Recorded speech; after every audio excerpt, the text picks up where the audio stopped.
thinking about where to begin this. And I was thinking about when I first heard of you.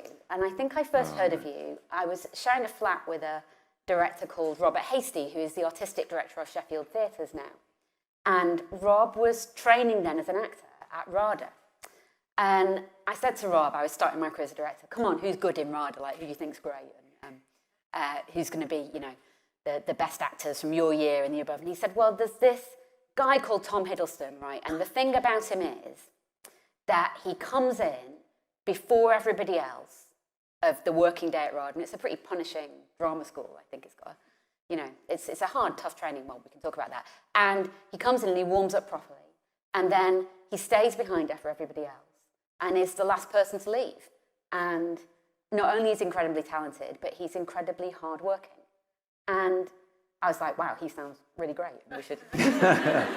Well, I'd always imagined, and I hope I was correct, that acting is it requires a total commitment of head, heart, and body, and that the art, if it is one, perhaps it's a craft, but if there's an art to acting, it's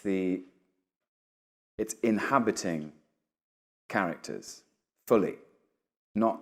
So it begins with an act of empathy or understanding, and then your body has to follow. And so the actors I'd always admired on stage and on screen had always had a great connection to their instinct, enormous emotional range and vulnerability, but you could always feel that they were real. There was something tangible about them physically. And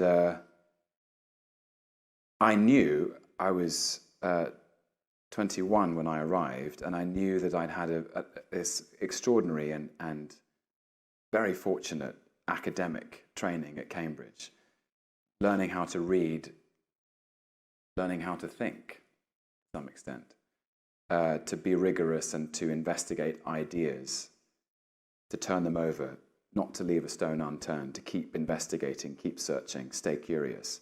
But the thing I didn't have, and I knew I needed, was the discipline to, for example, play a big part like Coriolanus or any of those big Shakespearean roles for the length of a 12-week run, night after night, and not physically break down, because those parts require this extraordinary physical commitment. So, and I thought, you know, I looked at RADA and I thought, well, a couple of interesting people have been through those doors, you know.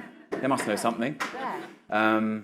And so in a way, there's sort of that's very funny of Rob that he remembers the early starts and the late finishes. It just sounds like I got terrible timekeeping.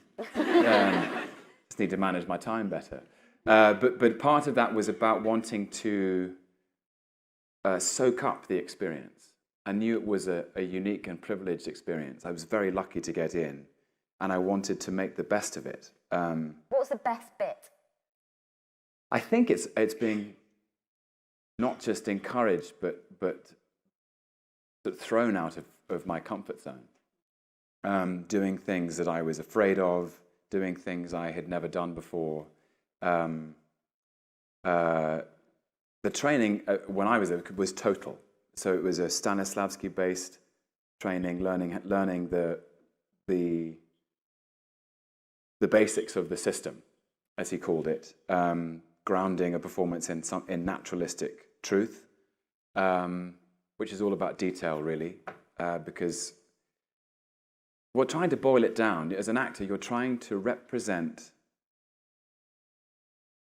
and investigate human reality, which is to say that the characters you play, you want them to be three-dimensional, you want them to feel real, you want them to be vulnerable and flawed and courageous, and they make mistakes, and you just want... But that's the thing we share. That's the thing, that's why we go to the theatre, that's why we go to the cinema, because we need to connect with each other. And so you go and see a great film, you go and see a great play, and we all leave with a shared understanding of something we know to be true about life, whatever it is. And so the requirement of the actor is to be as honest and authentic and truthful as possible. And Rada taught you